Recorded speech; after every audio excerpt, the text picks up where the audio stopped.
आज की ये रेसिपी तो बहुत ही लाजवाब किस्म की है। इस तरीके से बनने वाली मटन कढ़ाई का ये सालन खाने वाले के तो होश ही उड़ा देगा और मेहमान तो खाकर बहुत खुश होकर जाएंगे और आपको दुआएं देंगे और आपका दिल भी खुश हो जाएगा।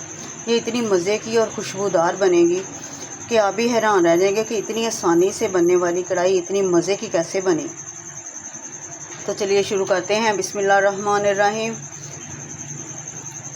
ये 2 किलो मटन का गोश्त है। इसको मैंने अच्छे से धोकर इसका ब्लड निकाल दिया है। मिक्स लिया मैंने हड्डी वाला और बगैर हड्डी के, मिक्स ही लिया है। अब कढ़ाई में 2 कप ऑयल गरम करेंगे, साथ ही गोश्त को डालकर भून लेते हैं। हमने इसको इतना भूनना है कि इसका कलर चेंज हो जाए और ये ना पिंक रहे और ना ही रेड वाइट, ये वाइट सा हो जाए। इस तरह भून लेने से गोश्त में जो ख़ास स्मेल होती है ना, वो मखसूस स्मेल होती है ना उसकी, वो ख़त्म हो जाती है और इसके जायके में बहुत अच्छा असर पड़ता है। अगर हम धोते वक्त ब्लड निकाल लें तो गोश्त को जो मखसूस स्मेल वो तो ख़त्म हो ही जानी है। अब गोश्त ने भी पानी काफ़ी छोड़ दिया है। भूनते भूनते इसका पानी तो खुद ही खुश्क हो जाएगा। अच्छा, कढ़ाई बनाने के बहुत सारे तरीके होते हैं। मुख्तलिफ़ मसालों से तैयार की जाती है।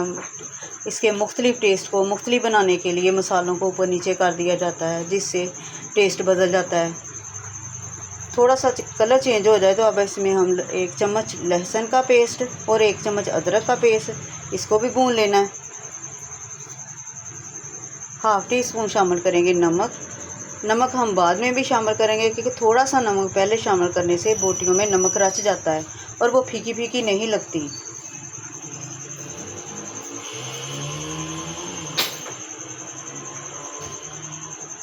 छः से 7 मिनट तक इसको भून लेने के बाद हमने शामिल कर देने हैं अब साबुत मसाले।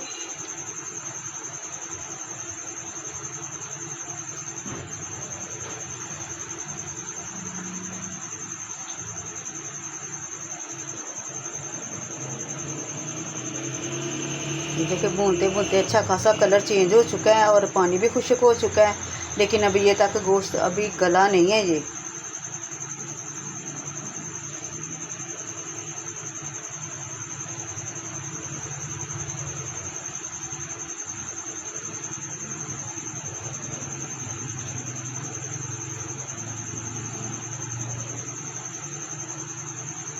कड़ी पत्ता, 4 से 5 लौंग, 1 बड़ी इलायची, काली मिर्च, बादियान का फूल और दालचीनी और तेज़पात,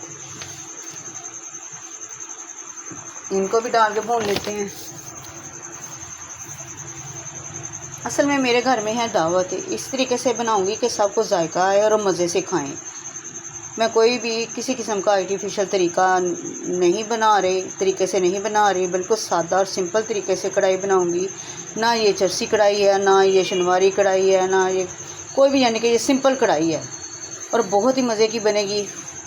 हाफ़ टी स्पून शामिल करेंगे हल्दी पाउडर, 1 टेबलस्पून सुरख मिर्च, 2 टेबलस्पून भर के डालेंगे धनिया पाउडर, 2 चम्मच ज़ीरा पाउडर, 1 टेबलस्पून ज़ीरा पाउडर, हाफ़ टी स्पून डालेंगे नमक। बाकी का हम बाद में भी चेक कर डाल सकते हैं। साथ ही शामिल करते हैं 2 बड़े साइज़ के कटे हुए टमाटर। अब इनको भी भून लेना है।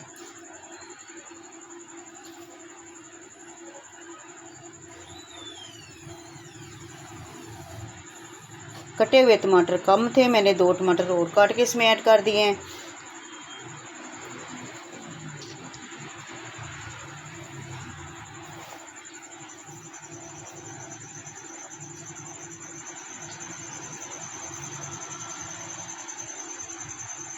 अब हम इसमें 2 गिलास पानी डालकर इसको पकने के लिए रख देते हैं। आप चाहें तो प्रेशर भी लगा सकते हैं, प्रेशर का इस्तेमाल कर सकते हैं, लेकिन मेरे पास टाइम है इसलिए मैं इसको इसी कढ़ाई में रख दूँगी। 20 से 25 मिनट तक पकने दूँगी।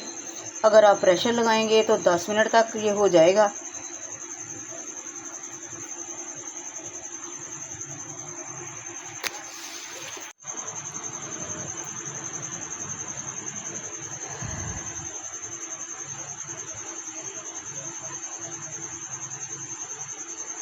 बीस 25 मिनट हो चुके हैं। इधर टमाटरों ने भी पानी छोड़ दिया है।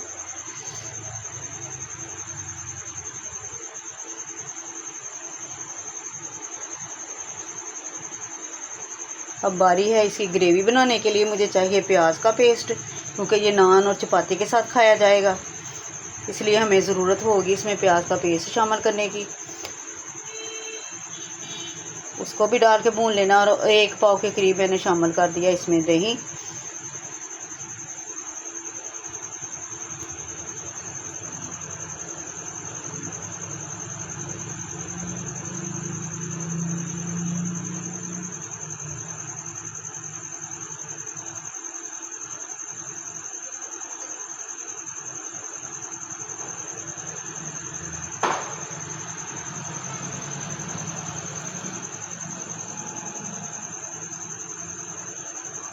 ये 4 मीडियम साइज़ के प्याज थे, उनका मैंने पेस्ट बना के रखा था।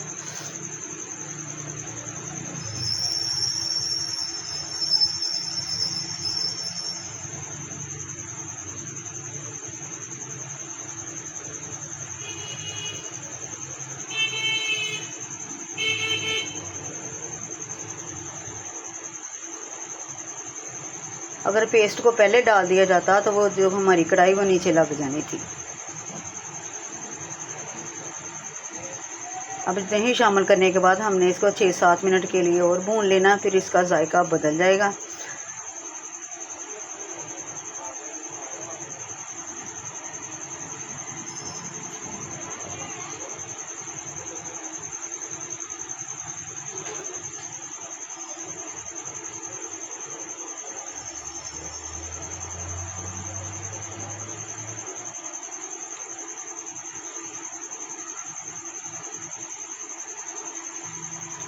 देखिए माशाल्लाह से खुशबूदार कढ़ाई हमारी तैयार हो चुकी है।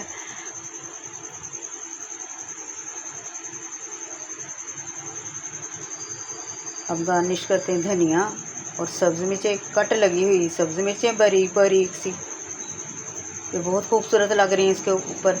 और ये साथ ही कटा हुआ अदरक। वीडियो पसंद आए तो लाइक कीजिए और सब्सक्राइब भी करें, शेयर करें, दुआओं में याद रखें। आने वाली वीडियो के लिए मिलते हैं। अल्लाह हाफिज़।